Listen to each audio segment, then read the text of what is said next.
Did you know you can make money out of the homeless? Not by selling them things. Do we have to cut them all in half? Well, not even selling them stuff per se, right. Just by saying you're pro supporting homeless. So if we look at, in 2019, the UK spent over £1 billion on homelessness in 1 year. And it's before the pandemic. Before the pandemic, it's going up every year since, but the last figures I could find was 2019, over £1 billion. Where's that money going? How can we get some of it? Well, business are making a fortune out of it, from shelters to, all sorts of things. Yeah. I'm going to go into some real local examples now. I've worked with rough sleepers now for nearly 2 decades, set up projects, getting them off the streets into accommodation, into employment. I even set up a library for homeless children who were living in B&Bs so they could sort of keep up with some of their education. Because when you become homeless, you can be moved 50, 60 miles away from your school, which means you don't go to school again for 6 months. Right. So you need some. So I've set up those sort of projects. Some of the things that really annoy me are some of the simplistic projects people engage in thinking they're making a difference. So the first one will be, you go to coffee shops. When there's in a coffee shop and there's a sign going, why don't you buy a coffee for a homeless person? So pay it forward. Yeah. So buy a £4, £5, £6 coffee, buy another one. And if a homeless person walks into this shop today, we'll give them that coffee you've paid for.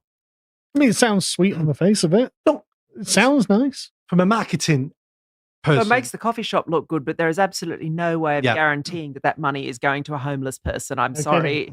So you're getting both the marketing side, makes the coffee shop look good, and the cynical lawyer here, which is that goes straight to the bottom line. Well, I was going to say also extra profits. Yeah. Well, let's dig a bit deeper than that in a minute. So let me give you my examples and we'll dig into them. There's lots of small companies who sell socks, who sell little woolly hats. And if you buy one, we'll give a homeless person one. And they're always quite expensive to buy. Another one in Manchester, this drove me crazy. There was a pub in Manchester City Centre that opened on Christmas Day to feed the homeless. Christmas dinners sounds fantastic. That sounds great. Why wouldn't they do that? Why am I coming down on these examples? Let's go into some of these examples that someone who understands. If we can have the first link. I would, but I couldn't. Even the people who work at Starbucks to pay it forward, even they hate this scheme. And the biggest complaint is, A, it messes up the orders because we've now got a coffee. Did someone order this? Yeah. So they're basically saying most of these coffees go in the bin because we've made it now because we didn't know it was paying it forward coffee. And the staff are saying, we're paid that poorly. Why aren't staff don't tip us? Because they're buying coffee for an invisible homeless person. That's what the staff are saying. What am I going to say? A coffee has never helped a homeless person. For two decades working on the streets, if we could buy someone a coffee or a cup of tea and that would help a rough sleeper, believe me, we wouldn't have a problem in this country. These are complicated, broken people who need professional help and support. A coffee does nothing. Again, if you are buying them a coffee, why is that coffee full price? Why is it not half price, pay it forward? Why is it not at cost? Why is the coffee shop, goes back to your bottom line point then, why is the coffee full price? It's not a charity, Nick. They're running a business. And that's exactly why they're doing it. It's some virtue signaling that costs them nothing. No, that's profitable. It doesn't even cost them nothing. Yeah. It's Carl's already said it. Yeah. It goes straight to the bottom line because you've not. There are no goods involved here. You know, think in terms of the accounting equation and costs of goods sold. You know, you've sold something, but you haven't actually provided a product. Yeah. I mean, it's just pure money. In defense of the cynical capitalist, they're selling people dreams. Actually, they're selling them the dream that they may have helped a homeless person. Yep. You can't put a price on that. Have you ever been in a high-class coffee shop and seen homeless people sat there? No. Because you know what? Weirdly, they're not allowed in. They're not allowed in because they're dysfunctional, they smell, they're drug users. And Starbucks, and you then get the thing, this is one area where countries like Australia and the UK are different from the US. When they do let them in, you start seeing footage of what San Francisco looks like now. I went to San Francisco in September 2019. My partner and I drove the Pacific Highway. And we strongly suspect we're not going to be able to go back now, because there was a serious homelessness problem in both the major cities in San Francisco and in Los Angeles in 2019. The whole area now, a good friend of ours who lives in Los Angeles and who we took out to supper, I mean, her street, which is a very nice street in a nice part of Los Angeles called Venice, is now just a homeless encampment. She can't even walk her dog anymore. Do you not remember a few years ago when Starbucks there was a viral video of a black guy being chucked out of a Starbucks? So he was apparently meeting with a property mogul, which is weird because, I mean, this guy didn't look like he owned any property, right? But he was meeting with this property mogul, and it was filmed, and he was kicked out because he wasn't buying a drink. And after that, Starbucks were like, "Oh, well, actually, we're just going to allow all the homeless to come in and use our toilets." Well, unsurprisingly, it was heroin all over the toilets, needles all over the place.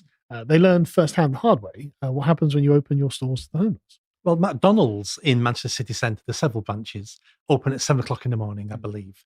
And they always have issues. They have security on the door now of McDonald's in Manchester City Centre from 7 in the morning, not because of fights or drunks. No. Because a homeless person. It's the wrong time of day. I mean, pubs have their problem at when last orders are called. Yeah, that's... They're using the bathrooms, shooting up, using the bathrooms as showers. So by the time they've left, the bathrooms are a complete mess, needles everywhere. So they've had to employ security.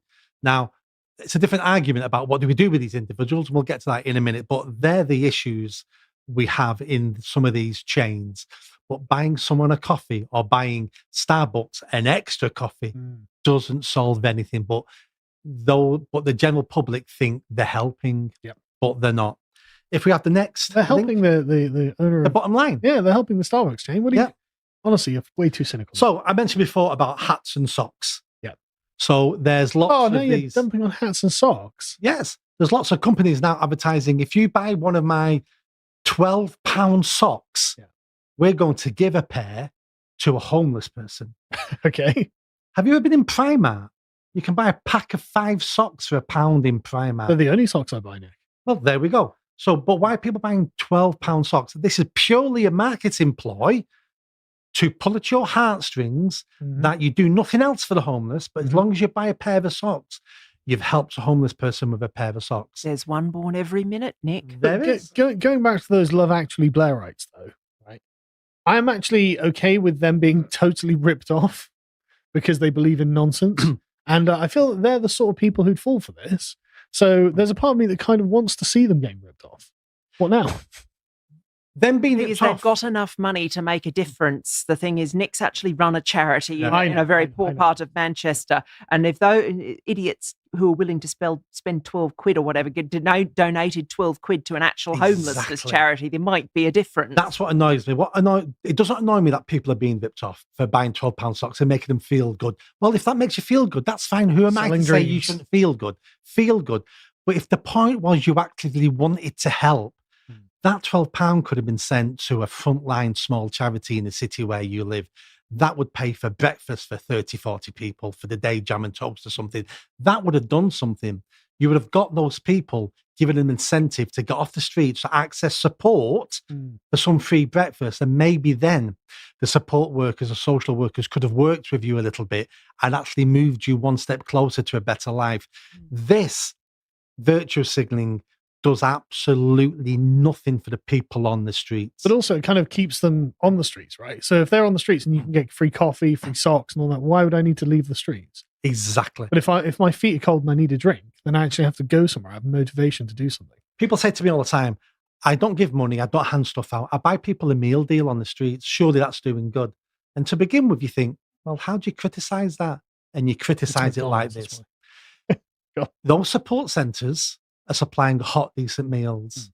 So if you give someone a meal deal, that person now isn't hungry enough to visit that support centre where they could sit down at a table in chairs with a knife and fork and feel human as they're eating, because you've just enabled them to sit on a damp, wet pavement on the floor like a rat to eat the sandwich in a Mars bar. At least at the centre, they would have felt human.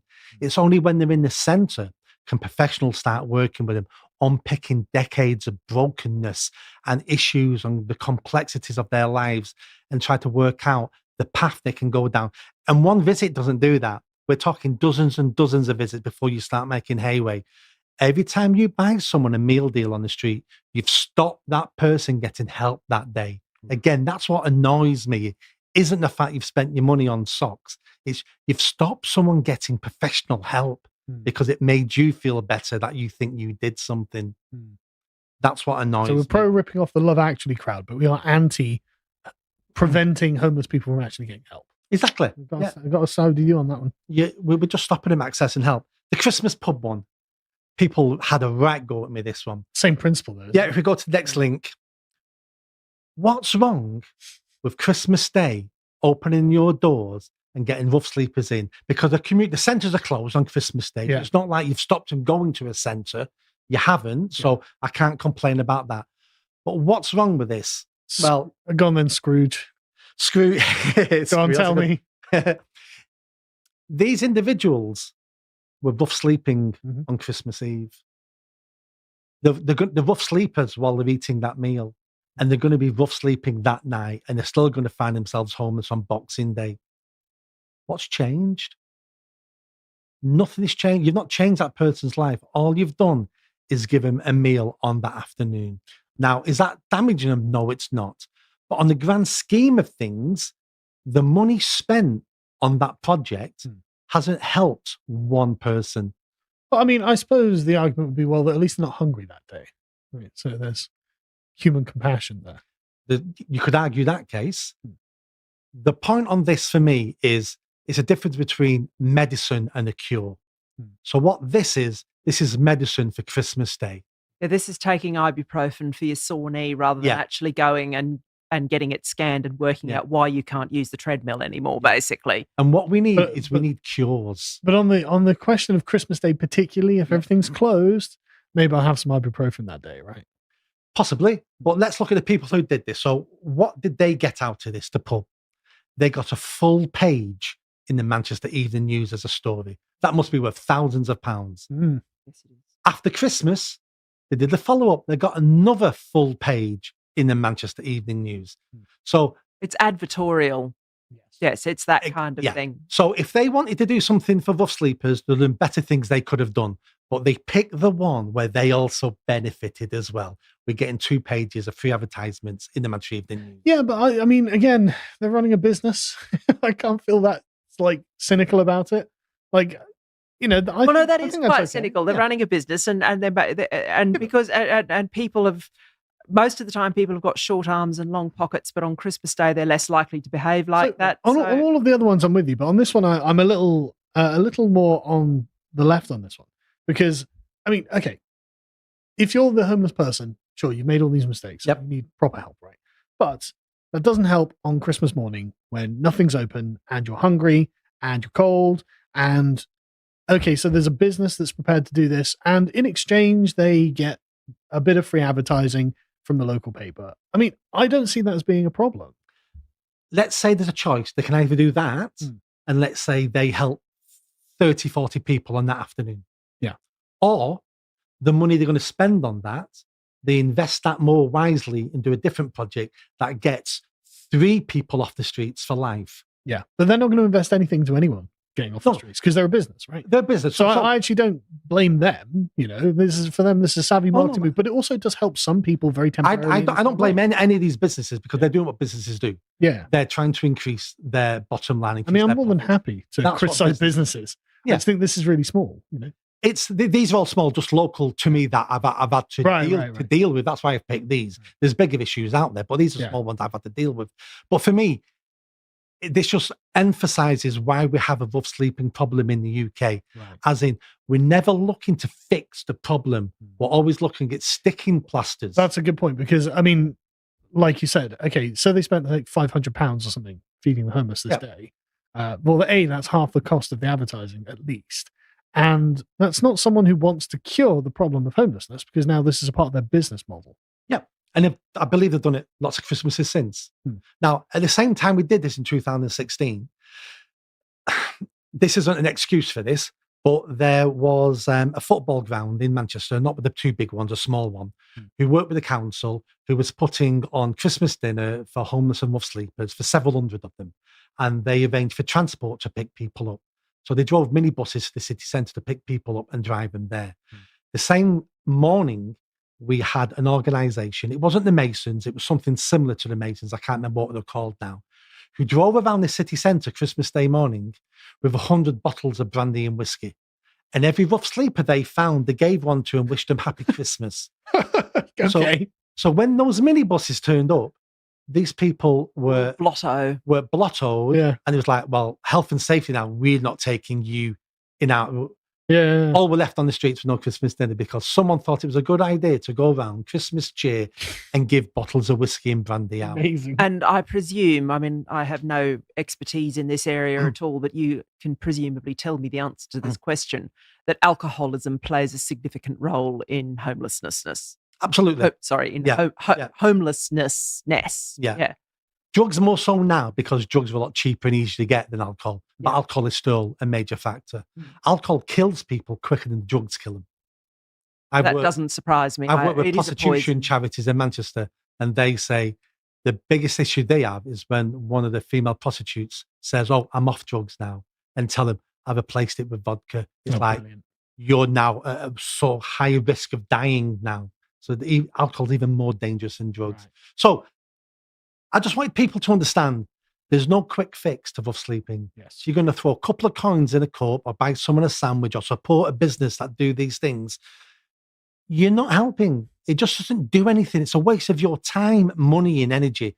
Find something that works. It also, again, just reinforces the paradigm as well, right? Yes. Like it helps them to remain where they are. It's not even that it doesn't help. You It's pay actively organisations retarding. to do what makes their budget go up, exactly. basically. But you're actively retarding the ability of these people to get off of the street. Yeah.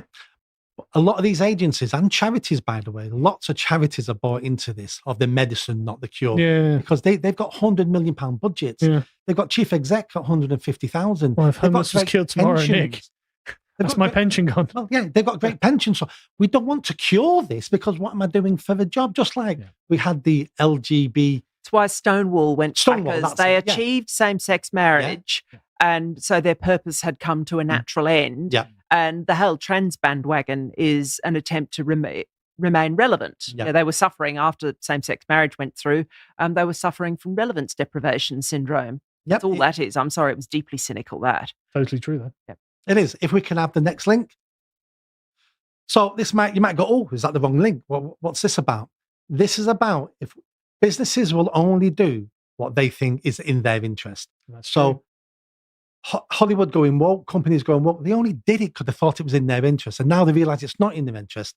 You know, they're sacking the DEI leads now in Hollywood because there's no more money in it.